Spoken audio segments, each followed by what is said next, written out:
Hello again and welcome to another Warhammer game Mordian Glory video, and today guys I have got another after action report message from the front lines tournament review video. Today guys we're going to be taking a look at the Adepticon 2022 team tournament. Now a couple of things I want to highlight. Firstly, I took my Black Templars to this team tournament. So this is not an Imperial Guard video, it's a Black Templar video. And secondly, this event took place before the Armour of Contempt updates. So just bear that in mind when I'm talking through the games and all that kind of stuff. Even though this video is a little bit out of date, I still wanted to cover it because I thought it's still going to have some really good and viable insights from, for Black Templar players, for Horde players, for Guard players, and all that kind of good stuff. And if anything, the results you can take from this, you can just improve upon them, because if this army had had Armour of Contempt, oh boy, it would have been even more powerful. So in a funny sort of way, I was playing this event with one arm tied behind my back. So that's just a couple of disclaimers I want to make straight away, because I appreciate, I'm a realist here, appreciate some people won't want to watch a video if it's not got the latest stuff in it, but I thought I'd do this one anyway, because like I said, it's still some good lessons, some good tidbits in here.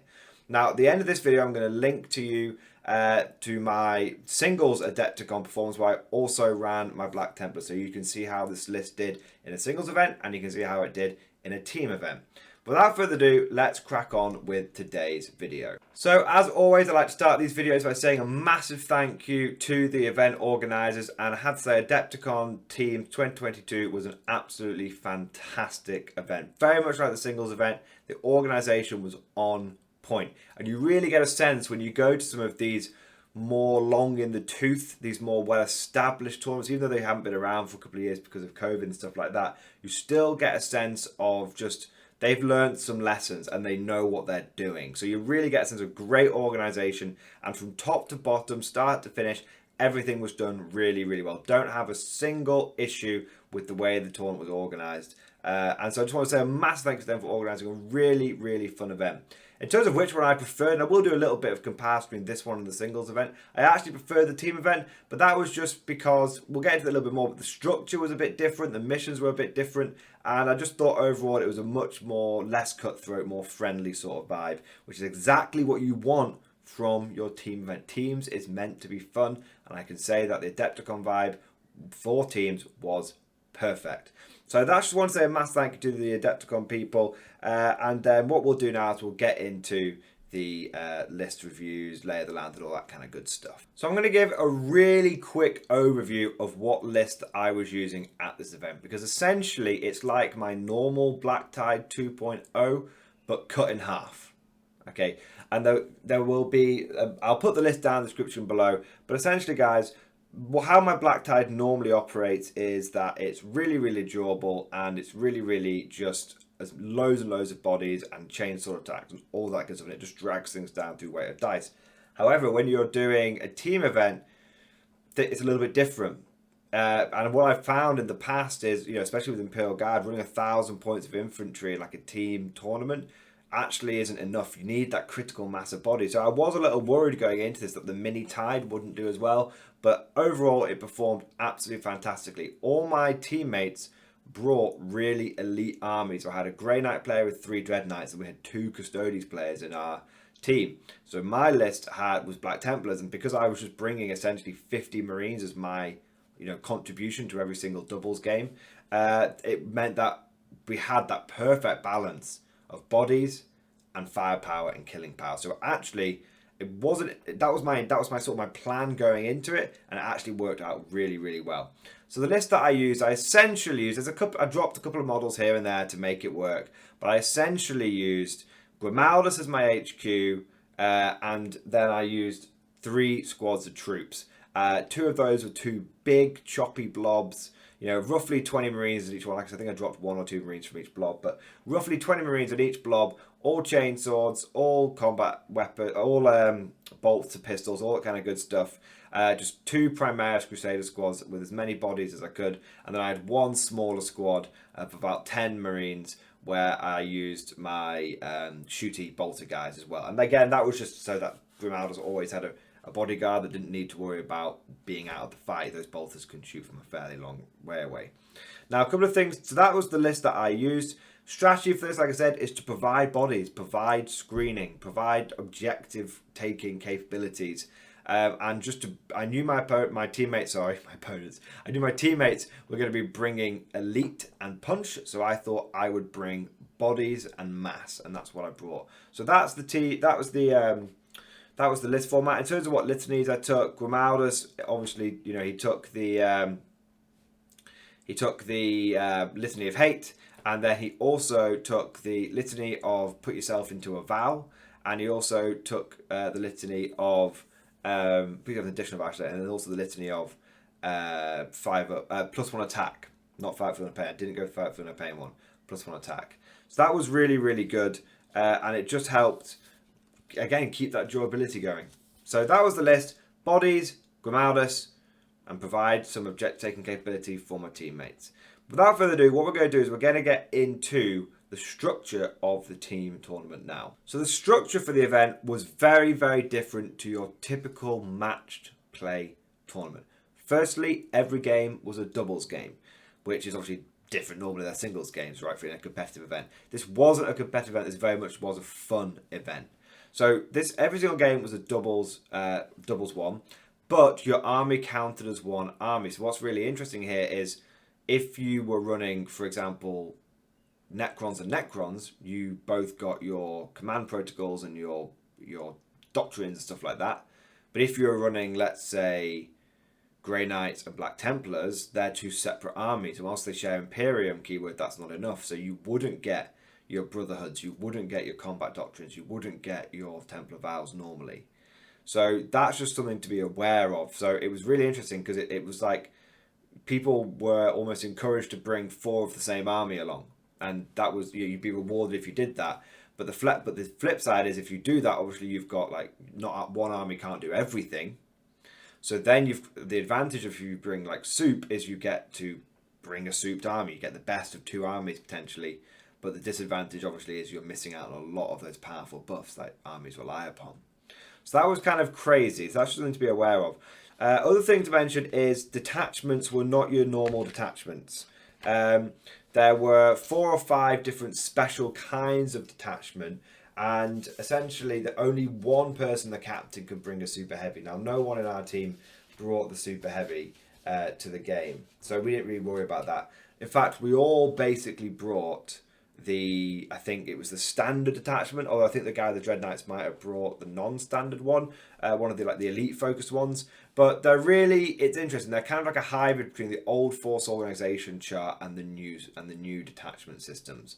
So really interesting because you could only take 1 detachment. You couldn't take more than 1. That's like the old force org style. And then each detachment was a special Adepticon style one. How they worked typically was you could take something which was essentially, your standard take or comes attachment where you got like 1 elite, 1 heavy support, blah, blah, blah, 2 HQ and 3 or 4 troops. That was your standard one. And then you could take one of the specialist ones which allowed you to take 1 HQ and 1 HQ only, but you could then take 2 or 3 elites in a section rather than just 1, but you could only get access to like 1 or 2 troops. Likewise, similar for heavy support, similar for fast attack, and all that kind of stuff. So it gives you an idea. They were custom detachments. I just went with the standard one. I had 1 HQ and I had 3 troop choices, and that was it. Brutally simple. That was my idea for the whole of Adepticon because it was abroad and all that kind of stuff, and there was jet lag, and I already would have played 1 tournament before going to the team tournament. I was just like, you know what, I need a simple army that I can run for 9 games over 3 days.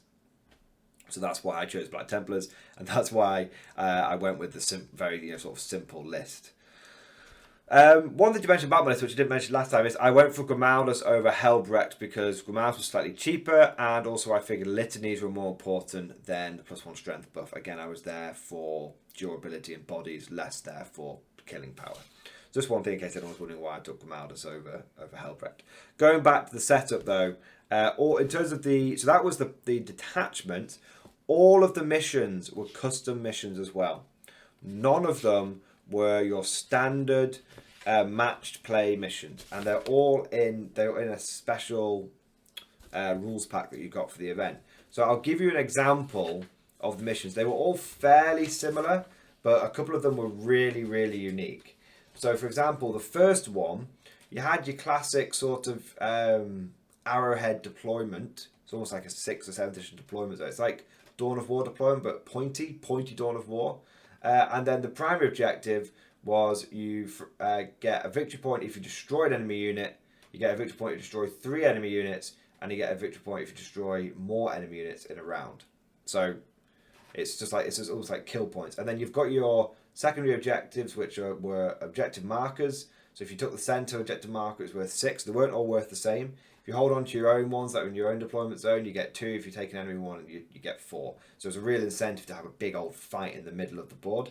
And then there were also some returning favourites. Like you had First Blood, so if you kill the first unit, you get an extra victory point. You get Slay the Warlord, you get an extra victory point for killing the enemy commander. And Line Breaker, if you've got an enemy unit in the enemy if you've got a unit in the enemy deployment zone, you get a point for that. And it was really, really interesting playing what was essentially like an old school 7th or 8th edition style mission. And I have to say, I really, really enjoyed it. I know we like 9th edition because the missions are fairly cookie cutter and they're really simple to watch and understand. You can go to any tournament and you know exactly what you're in for. But it was nice playing something very, very different. Likewise, the mission after that was another fairly standard one. It was all about holding the most objectives. You hold 1 objective, you get 1 victory point. If you hold 2 objectives, you get 2 victory points. If you hold 3 objectives or more, you get 3. So that was actually fairly standard, that next one. But again, First Blood, Line Breaker, Slay the War, they're all up for grabs. And also Table Quarters were up for grabs as well. So really interesting. So what I'll do, guys, is they were the examples of the first 2 missions, which were fairly normal. The mission 3 was a bit wacky, but we'll get into that in a minute. So that was kind of the structure of the event, normal style, 3 or so hours per round and all that kind of stuff. But the missions were unique and the detachments were unique. But that's my list. That's the setup. Lay of the Land. It was a fun event. It was a fun event, guys. It's all good. I'll put all that in the same place. Like Lay of the Land structure can be in the same spot for this one. It was a fun event. Even when you had people who turned up with like 4 Tau, and at the time Tau were the most powerful army, people were being sensible with it. They weren't spamming anything. You saw Storm Surges, you saw Riptides, you saw, a few broadsides and stuff like that. But, I played against one Tau player who brought all crew. Just everything was crew. And so that was really, really cool to face off against. So that's the lay of the land. People were playing for fun and everything, but you couldn't win the event without soft score. And by soft score, I mean, if you didn't have a display board, you couldn't win the event. Little bit of like a penalising sort of factor for international players like myself. I mean, there's no way I can get an amazing display board over there to the US from the UK, but it is what it is. Didn't really care because I'm there for fun. But it's just something to be aware of. If you are thinking of attending, you're unlikely to win unless you can bring a display board. And some of the display boards there were absolutely fantastic. You had a almost scale replica of the Golden Throne, which people had stacked, which the team had put their armies all around. Really, really cool. And you had things like a Necron player who had literally like a tomb world, and it was interactive. You could put if you put a unit on like a pad on the display board, there's a little screen on the display board that then show a little animation for that unit, and you programmed it and everything, so like little microchips. It was very, very cool. And then you had the classic, there was a guard guy there with a Krieg army who had gone nuts on a trench network. It looked amazing. So that's just something to be aware of for the team, for the format. It didn't really matter how well you did in your game, because it wouldn't matter two shits if you did really, really well, if you didn't have all that soft score as well. Like army themed and fluff. People had like whole handbooks of fluff and theme around their army, and stories and costumes and everything. So there's a lot of stuff that would go to your final score, but in terms of competitiveness, it was a pretty fun event as well. So there you go. That's Lay of the Land and structure. Let's just crack on and get straight into the games now. So the first game that we played was against 2 absolutely fantastic players who were running an Imperial Guard, but they were Traitor Guard, so that's, don't feel too bad about massacring them. It was Traitor Guard and it was Iron Hands. Now they had a pretty good theme and fluff for their army. It was all about penitent crusades and that kind of stuff. It was really cool. And the 2 players were actually probably some of the friendliest and chattiest guys and it was a perfect way to start the tournament. I was actually on stream for this event, and so the picture for this game is from that stream, so you can see the layout and the board and all that kind of stuff. Now, this mission, as I've sort of previously mentioned, was essentially there were 5 objectives, middle-ish of the board, pointy Dawn of War deployment, and you got points for destroying enemy units and holding objectives. Fairly easy to understand. Now, in terms of how I was playing with Simon, who's a good friend of mine, who we both play a lot of bolt action at the moment, but obviously for this event we weren't using bolt action stuff. But Simon's one of my regular bolt action opponents, and he was using his Grey Knight. He actually used to have a Steel Legion army, but he's moved over to Grey Knights. He just can't handle. He just want. He was like, if I've got to redo my whole guard army, I might as well get a new army. And so he got Grey Knights, which is fair play to him. And he was using 3 Dread Knights and some support Strike Marines. And I was obviously, one of those was a Grandmaster. And I was using my 40-50 Black Templars. Now, our goal for this, our opponents' lists were, I should say, they had a Lemurus Demolisher tank commander decked out to the nines, a couple of Hellhounds, a couple of infantry squads, and a big squad of conscripts. And then they had a Malcador Defender. And I was really interested to see how the Malcador Defender did on the tabletop, because I've never used one. And they've always, in my head, they've been an okay unit, but never a fantastic unit.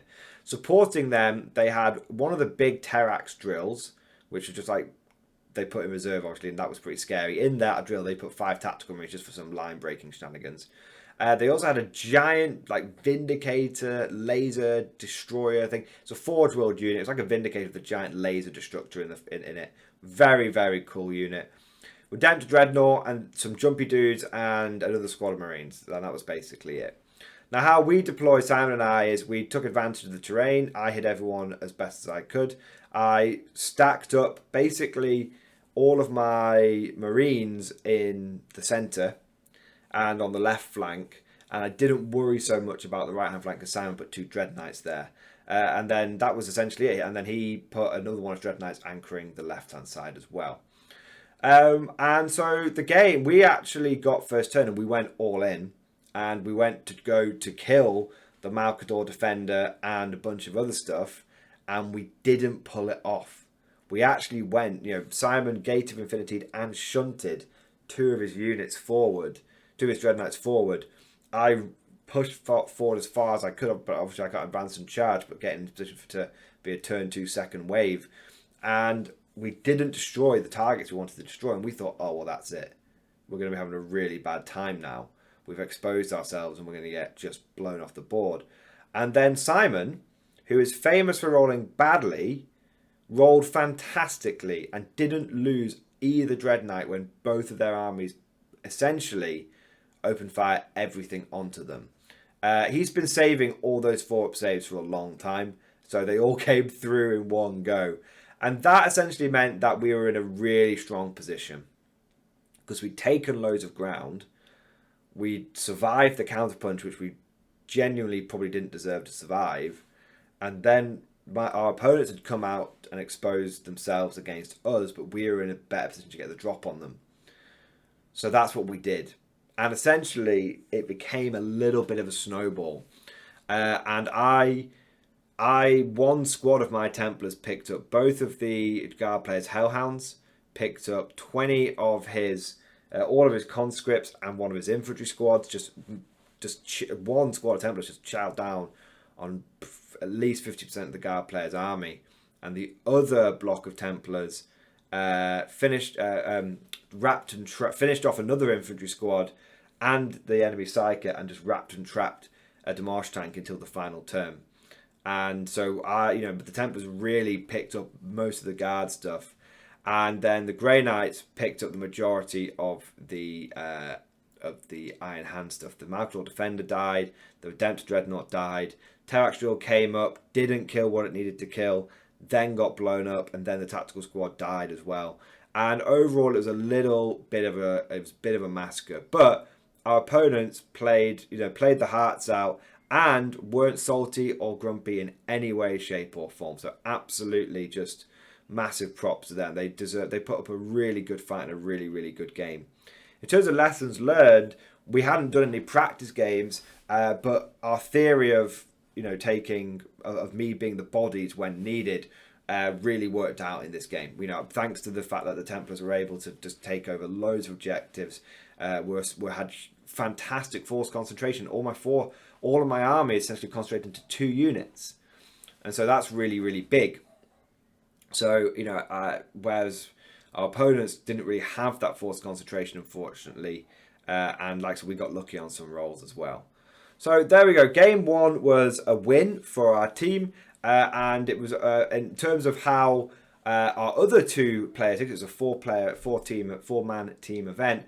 They also won their game, but they were using double custodies because it was 2 custodies players from our team together, and then Grey Knights and Black Templars together. So that was really double custodies meant that when they were playing together, they got their buffs and bonuses. So that was really, really cool. So that was game 1. Resounding win for the team. Smashed it, no problems whatsoever. And you know, really, really fun game. Everyone was really, really nice, and it was just exactly how a doubles game should be. Doubles games are my preferred format now for 40k.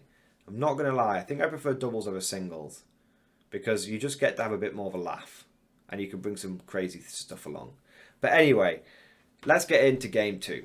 Now, game 2 was against a quad Tau team. All 4 players using Tau, and they were bringing a strong but not overly strong Tau list. But bear in mind, at the time, Tau were un-FAQ'd and there was no real issue. You know, they'd not been touched. So they were at their peak, and Tau were doing really, really well.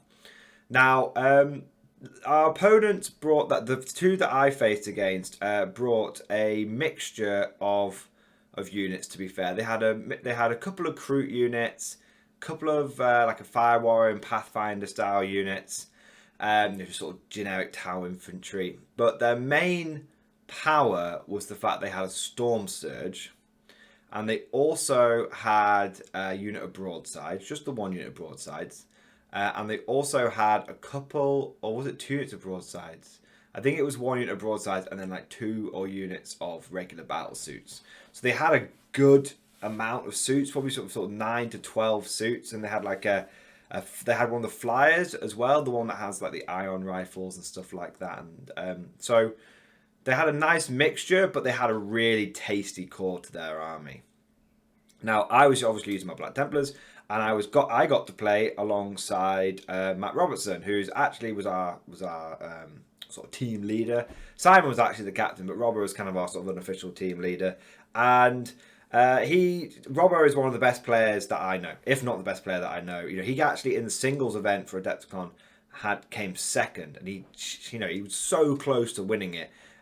So he did really, really well. So for him, this is actually the 3rd day in a row, because for me, I played first day of singles, break, and then 2 days at tournament. For him, he played first day of singles, second day of singles, and then this. So he was just in the zone. And he was running Custodies, and his army was essentially a couple of Dreadnoughts, a unit of Bikes, and a unit of the Custodian Guard, and Trajan as well. So it was really interesting, because I definitely had the bodies, but you know, he definitely had the combat punch, but it was all combat all the way. We didn't really have any guns between us. So it was a kind of an interesting situation to be in. And I had faced Tau, if you've watched my singles performance, I had faced Tau in my last game of the singles event, and I knew that game I'd gone all in Berserker charge from the beginning. And I'd learnt my lesson in this one, that I could definitely, the better tactic is to make the Tau come to you. And they didn't have a huge amount of indirect fire, and it's player place terrain. So we essentially, and the mission, I should tell you before we go any further, was called, there's a custom one, Flame in the Night. Essentially, there are 5 objectives strung out across the middle of the board, going from the top left-hand corner to the bottom right-hand corner, and the deployment zone is essentially table quarters. So one player deploys in the bottom left, and so on, and the other player deploys in the top right. Now, we deployed in the bottom left, and we essentially hid our entire army behind a big wall. And then we also used a bit of foresty, dense terrain to cover units that couldn't get in the wall, behind the wall, but would have a -1 to hit. And then we put one of the place terrain on top of an objective. And essentially, for our first, I don't believe we got first turn, which was interesting. Or maybe we did. It didn't really matter because we didn't do anything with our first turn. We just got, we did get turn 1. That was it. We got turn 1 and we charged with a move and advance. We got a unit of Custodian Guards and a unit of Black Templars because you needed 2 units, 1 from each army. So you couldn't have one player with 2 units on objective. You had to have a unit from both armies on the objectives, which was really cool. Both you and your teammate. And we got one of those into the top, one of the top left objective. And then essentially we just held behind the wall. And the Tau players were really, really stuck because all the objectives were in the middle. And if they came for the objectives, they were within easy charge range of the Templars and of the Custodes. So the Tau players sort of came forward because they had to. And they fired because we were now holding an objective. And we could easily, and the objective was behind line of sight blocking terrain. So it was easy for us to sit on that one objective all game. The Tau would have been on no objectives all game. And then we would have won. So the Tau, now we'd made the Tau have to come to us. So they did. And essentially, the Tau players sort of came around and they killed a bike and that was, or did some wounds. And that was really it for their turn. So turn 1 was really cagey. And then Matt said to me, right, this is where we go for it. Because they've come forward a bit, but they've not actually gone onto the objectives. So because they've not gone on the objectives, they're not going to be able to contest anything. And if we can just hold them where they are now for as long as possible, then we'll win the game because it'll take them too long to clear through us because Custodians are good and Templars are tough. So that's when we went for it. We picked the flyer out the sky with the Custodians bikes and I sent a fully buffed unit of Black Templars forward and they actually had the vow because one of my litanies allowed, it says, if you're not in a vow, immediately go into a vow. So I went into the vow of being tough as, uphold the honor of the Emperor. And then I was able, I did have the litany of not +1 attack, I feel no pain. Correction from the beginning of the video there, sorry. And I basically put them into the litany of feel no pain and 5 + feel no pain, fires of devotion, I believe it's called, or one of the ones like that. And I went forward. And I could have made a charge. I needed a 10 re-rollable. I didn't get it, unfortunately. But 20 Marines held essentially the middle 3 objectives, or were in threat range of the middle 3 objectives, and they were fully buffed up. So that was really, really big. Okay, because I'm able to do 3 litanies a turn with Grimaldus if I spend a CP on it. 2 CP on it, I should say. For, I think it's Bombastic Delivery in the Black Templar book. So so they had rerolls to hit, they had the vow off, and they had feel no pain on them. So they were really hard, really, really hard. And the Tau player, both of them, essentially put everything and the second wave came up behind them. The Tau turn, they moved forward a bit more, but again, they knew that the Templar units were behind them, if they moved too far forward, we would definitely get the drop, but they had to come forward to take the objectives. So we were playing it really cagey and forcing them to do something they didn't want to do. And they unleashed everything onto the Templar blob and it survived. Because I knew it would survive. Because this Templar blob had survived more firepower than this that then they could bring to bear in my singles game. And there was about 7 Marines left. So that goes to show how hard that squad. I used transhuman and I just tanked loads of stuff. And then it was our turn, and the remaining sort of 5 or 6 Templars came went around one side, and then my other squad came forward and it made its charge. And by making its charge, I tied up Fire Warriors, I tied up Broadsides, I tied up Crisis Suits, I tied up the Storm Surge. I managed to get into the Pathfinders and just massacre them because even 4 or 5 Marines into Pathfinders just massacres them because they're really on like a 6-up save against the Chainswords and they're not that hard to hit and wound and kill and all that kind of stuff. And so they just got tied up, and they started dying. The drones all died. I pulled down, managed to drag down one of the broadsides and all that kind of stuff. So it was broadside, Storm Surge, and Pathfinders I got, and then Robbo got what was left of his bikes and his dreadnoughts, and Trajan came in and managed to start tying up crisis suits and start tying up commanders and stuff like that. And so that was basically that sort of sealed the deal, because that was turn 3, and it was a 5-turn game. They hadn't got any victory points at that point, because we'd been essentially, they couldn't advance on them without risk of getting charged. They'd gone as far forward as they could, then got charged to death. And so essentially what happened is one of the greatest compliments I got from my opponents was, this game would be fine, but that Black Templar blob is so freaking annoying, man. I was just like, yes! Best backhanded compliment ever. My army did exactly what it was meant to do. Provide bodies and board presence. And so in terms of casualties, we took a huge amount of casualties, and we probably lost more than we killed overall. That Storm Surge was still stomping around. A couple of the broadsides were still stomping around. But Grimaldus went off and beat the crap out of a unit of Kroot and a unit of Fire Warriors basically by himself, which is really, really amazing.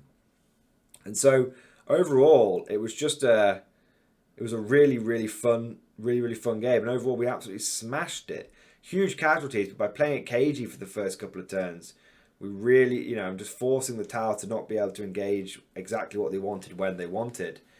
It was really, really powerful for us. So that was game 2, successful win, and our teammates didn't manage to win, but they only had a minor loss, and we had a major win. So overall, as a team, we won that round. So that was really, really good. One of sort of the funny moments from the other game of the pairings was the enemy tower players stacking all their Marklights onto the Nemesis Grandmaster Nemesis Grandmaster of the Grey Knights, and then when they went to shoot him with a gun, he just blinked away, and all the Marklights were wasted. So that was kind of funny. I never even thought about that. But that was that was actually really, really funny. So that was game number 2. And now let's go straight into game number 3. So game number 3 was against a quad Necron army, and their army was beautiful, and I think overall they actually won best painted for the event, and it was really all sandstone crons, looked absolutely fantastic. And our team that we were playing against were a really, really nice bunch of guys as well. Really just down to earth, great group. Which was a shame, the fact that the mission was then terrible. I could use stronger language, but it was terrible. And essentially, we essentially completed this mission in about 15 to 20 minutes, because it just wasn't a very good mission. It's a very difficult mission to explain and get your head round. So I will try my best. I will read it verbatim from the pack, and then I will explain why the game was over so quickly. So it was Dawn of War deployment, and there were 4 objectives across the middle of the board. There were different victory points to score depending on whether you were the attacker or the defender. And you rolled a dice to see who was going to be the attacker and the defender. The attacker earns up to 18 victory points from the following. Starting with the first battle round, earn 4 victory points at the end of your turn for having 2 or more units within the defender's deployment zone. Units on the table, in transports or reserve. Units not on the table or in transports or reserve do not count. At the end of the game, earn 6 victory points if none of your units are within your own table half. So fairly understandable. Get 2 units into their deployment zone. You'll get 4 victory points. And if you are entirely out of your own deployment zone, then you'll get 6 VP. The defender can score up to 18 victory points from the following. Starting with the first battle round, earn 2 victory points for each enemy unit destroyed within your deployment zone. Regardless of whose turn it is, if an enemy unit was within your deployment zone at the beginning of a turn, removing models will not change its status. At the end of the game, earn 1 victory point for every unit less than 7 the attacker has wholly within your deployment zone. If the attacker has 7 plus units wholly within your deployment zone, you earn no victory points. So, can anyone see the problem with that? Essentially, we were the attacker, and we would score victory points if we went to the enemy's deployment zone. But the problem is, if we go into the enemy deployment zone, then they also get to score victory points. So if we put 2 units in the enemy deployment zone, we get 4, but then if they kill 2, they get 4. So why would we ever go into the enemy's deployment zone in the early turns of the game? Why would we ever do that? Why wouldn't we, in fact, basically hold off in the middle of the board for the whole game, and then on the last turn, as the attacker jump forward, and they'd have whatever turns they had left to try and pick us up? Then that's essentially what happened. And likewise, it basically means that if for every unit we get into the enemy deployment zone, it was that they lose a victory point. So what happened was, and we explained this to our opponents, and they explained it to us, and we both got it, and we were both like, so whoever is the attacker is going to win on one table, and whoever's the attacker is going to win on the other table, because you couldn't have both sides being attacker and defender, by the way. So one pair would be the attacker, one pair would be the defender. So you couldn't have one team be double attacker, just to be clear. One team would mean both double games. Hopefully that makes sense. If it doesn't matter. You'll see what happens at the end. So basically, what happened was we set up, we hid behind, we set the player place terrain up in the most advantageous place possible. We hid behind the player place terrain for 4 turns,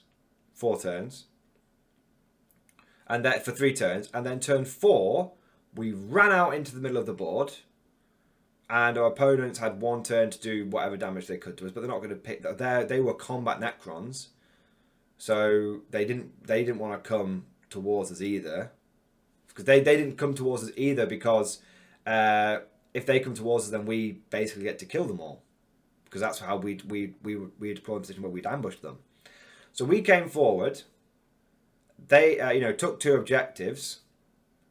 Were entirely out of our deployment half, so we got, by the end of turn 5, we were entirely out of our deployment half. We had 2 units in their deployment zone, and where in places they couldn't get to, and we'd killed enough of their units that they couldn't pull us off the objectives.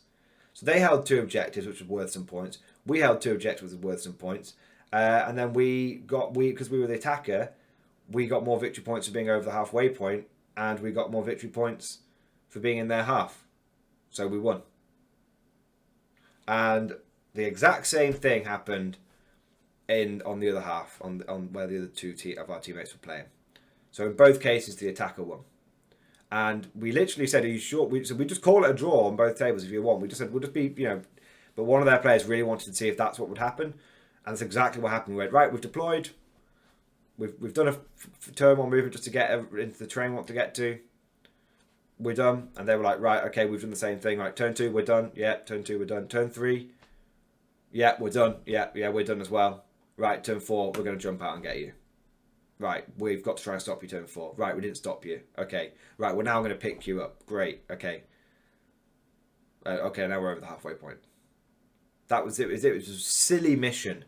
And you kind of had to be there to understand how buggered it was.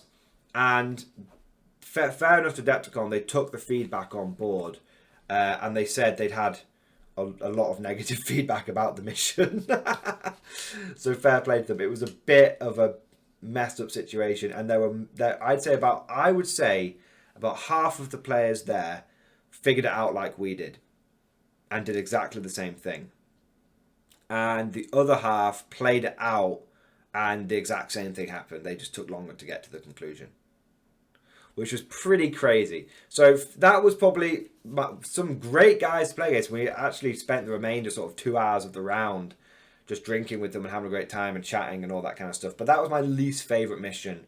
So I definitely wouldn't recommend that one again to the Adepticon organisers. And I didn't say anything to them personally, but they got some feedback from like captains and stuff, and that was the one that they said they were definitely going to address in the future. So that was game 3. End of day 1, we had won. We had got a draw in that last round, but overall, my Black Templars had won every game they'd been in. And personal glory is always an important thing to track when you do it, even when you're doing team events. So the Black Templars were doing absolutely fantastically. Overall, our team had 2 wins and a draw, which you can't complain about too much at all. So really good first day, really good first 3 games. Shame about that second one, that third one being a bit of a weird one. But from that point onwards, the games were pretty good. So game 4 came around next day, and I actually got to play against a fan of the Mordian Glory channel. I met a really, really great guy called James. We'd actually met at the very beginning of Adepticon, and he had had a bit of a chat, had a bit of a selfie, and all that kind of good stuff. But it was purely by coincidence we got a chance to play each other, and it was a really, really good game.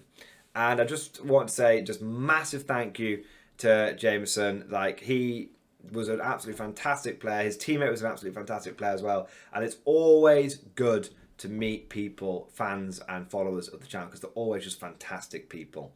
After the game, there was time for lunch, and Jameson and I actually went for lunch, and we had a really nice lunch with him and the rest of his team. It was just a really, really nice event. So I just want to say huge thank you to Jameson for being a supporter of the channel, and a huge thank you to him for being just a nice guy and, you know, going out for lunch and all that kind of stuff. It was just really, really positive experience. Just can't say enough nice things about him, to be honest. It was just a great bloke. And so we had a really good game, and it was Gene Steeler and his guard versus Black Templars and Grey Knights again. And the mission was a bit of a funny one, but essentially it was hold more objectives again. That was, hold 1, hold 2, hold more, but you had to have a unit from each army on there. And then there was an all or nothing gambit. So how you could do the objective was you could choose whether you're going to go all or nothing or do take and hold. So all or nothing was, at the end of the game, if you hold the objective marker in your opponent's deployment zone and hold more objectives overall, you earn 18 victory points. So if you just like smash it into the enemy deployment zone and then manage to hold 4 objectives overall, then you'd get 18 victory points. We didn't go for that one. That would have been funny, but the fact you had to hold it and more was the big no-no. So team take and hold was very normal. Starting with the second battle round at the end of your command phase, earn VP for each of the following. 6 VP max per turn. An objective is not held. You hold an objective, basically. Hold 1 objective, get a VP. Hold 2 objectives, get 2. Hold 3 objectives, get 3. Hold more objectives, get 3, I should say. So both teams went for take and hold. So it became a pretty normal game of 40k. Secondary objective was you kill stuff, you get points. Tertiaries, first blood, slay the ward, line breaker. And so how we actually played this is Simon and I realised that we essentially wanted to play it quite cagey, because again we had the combat threat, but we didn't want to go barreling out towards a Gene Steeler player because he had loads of pure strains. We wanted to take them apart piecemeal and then get in amongst them when we wanted to. And so that's essentially what we did. And we had we used the player place terrain again. We hid behind the player place terrain. We didn't want to go running out because Jameson was using Scions, Land and Lion Scions, and he had all the Daka Primes, all the Plasma, he had a great Scions list, really competitive Scions list. And so I don't want to go charging out across no man's land into that. And I don't, for the remainder of my dudes to get finished off by a bunch of pure strains. So we played it cagey. We didn't reveal too much of our army. And we actually let the Grey Knight Dread Knights do our shooting for us. And they're quite good at shooting, Grey Knight Dread Knights. They're quite good at it. So what ended up happening is we picked off a few units here and there to make sure we were killing units to get the victory points for that. And we made sure we were holding an objective or 2 as well. And then we kind of just played it cagey for sort of 2 or 3 turns. And then turns 4 and 5, we had consistently managed to kill more of their units, because Gene Steeler units are quite fragile. So it's like, right, we'll pick up 5 Acolytes and then 5 Scions. Right, we've got victory points there. Right, we'll pick up, this, that, and so because Simon's army was essentially 3 Dread Knights and my army was essentially 2 blocks of Templars, they weren't actually killing very much of our army, and we were they were damaging us, but they weren't picking up whole units, and we were. And so that's how we were essentially drawing. Both sides drew on primary objective, but we smashed it on the secondary objectives and on the tertiary objectives as well. So it was a bit of a short game to describe, really. Like I said, played it cagey for 3 turns and then went nuts at them on the final. Once we'd trimmed down a couple of the pure strain units, trimmed down the Scions enough, killed a couple of the of the Dakar Prime, so the firepower wasn't so bad. We'd lost, I think, a Dread Knight in return, and 4 or 5 Marines from each squad, and maybe strikes as well, but not a huge amount. And so then we just went. We had a big push on our left flank, swept them off that objective for a turn or two, and then that was it. Yeah, so it was a really, really fun game, and the main takeaway for me for this game wasn't who won or who lost. It was that fact I got to play against just a really, really great guy and a follower of the channel, and it was absolutely fantastic. So massive thank you to Jameson for a cracking game. The final score the final score was pretty close in the end. Like I said, we only really won it on secondaries. Primaries were drawn, tertiaries are fairly equal as well. So we only really won it on secondary objectives, and it was just lessons learned. Pure strains are tough, but buffed up Templars can survive a fully buffed up squad of pure strains. The Chainsword cult guy threw one of his units of 10 in against one of my units of Templars, killed about 7, and then the remaining 13 Templars around us picked up every pure strain like they weren't even there. Interestingly though, one of my units of Templars went outside of buff range and got absolutely slaughtered by a unit of Genestealer cult, Genestealers. So it makes a big difference having your buffs or not. Huge difference. So it was, and one other funny thing to mention was that Jameson had the world's smallest dice tray. In fact, to the point where the dice didn't really roll in the dice tray, they just sort of plopped in there. But it was a source of great amusement, and it was just like, it just looked like a little hat. It was hilarious. So that's the picture that I've got for the game. Just Jameson's tiny dice tray. Other thing to mention, Jameson was on fire with his Dakar Primes. His Scions didn't do a huge amount, but his Dakar Primes were just wounding things like it was going out of fashion. It was a glorious sight to behold. So it was a really, really good game. Really enjoyed it. And the Templars managed to pull out another victory. So at this point, we were 4-0 on our victories, which was really, really cool. Like, the Templars have been doing exactly what they needed to do. And likewise, our team overall got a victory, which is really nice. So that was game 4. Now let's go into game 5. Now, game 5, last game of the tournament, and it was really, really funny. Because it was the last game, because we knew we weren't going to win anything overall because of our soft score, we decided to go full meme mode across the whole board. And thankfully, our opponents were up for it as well. So the mission was essentially, hold objectives. Sorry, I should be very clear. The mission was called Warriors, and the deployment was really unusual. There were 6 objectives, 4 across the middle, and then 1 in the middle of each player's deployment zone. But if you see what I was doing, I say inverted commas.